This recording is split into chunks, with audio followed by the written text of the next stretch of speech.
સુરતના સલાબતપુરામાં લૂંટ અને ધાડના ગુનામાં ફરાર આરોપીએ 33 વર્ષે ઝડપાયા. સલાબતપુરા પોલીસે એક આરોપને આપીને અમદાવાદથી 2 આરોપીને શહેરના ડિંડોલી વિસ્તારમાંથી ઝડપી પાડી કાયદેસરની કાર્યવાહી હાથ ધરી છે.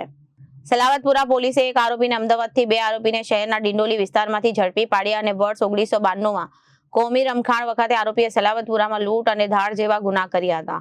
આરોપીઓ વિરુદ્ધ સલાબતપુરા પોલીસ સ્ટેશનમાં લૂંટ અને ધાડનો ગુનો નોંધાયો હતો.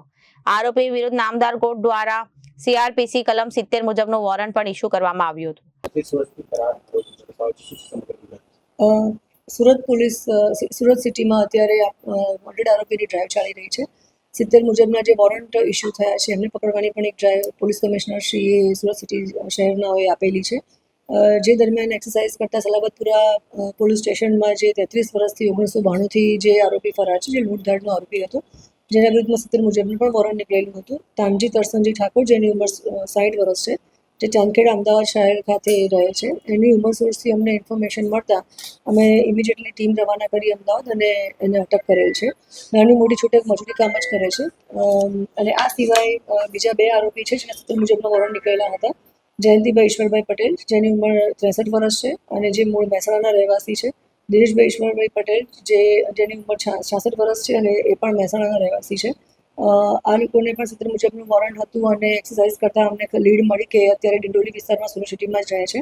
બંનેને અત્યારે અમે અટક કર્યા છે અને પોલીસ સ્ટેશનમાં સલાબતપુરા પોલીસ સ્ટેશનમાં 3 જણને અત્યારે અટક કરેલા છે. આ 3 જણા લૂંટધાડના ગુનામાં જ આટલા વખતથી વોન્ટેડ હતા.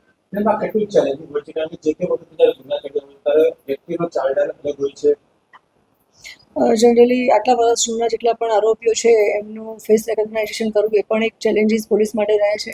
ઘણી વખત એડ્રેસ પણ બદલાઈ જતા હોય છે.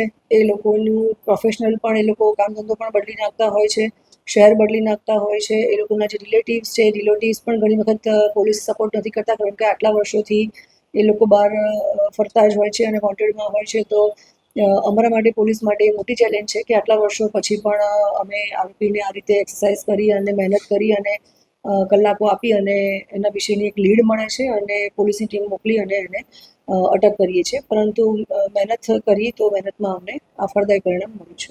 Bureau report, Janadesh news.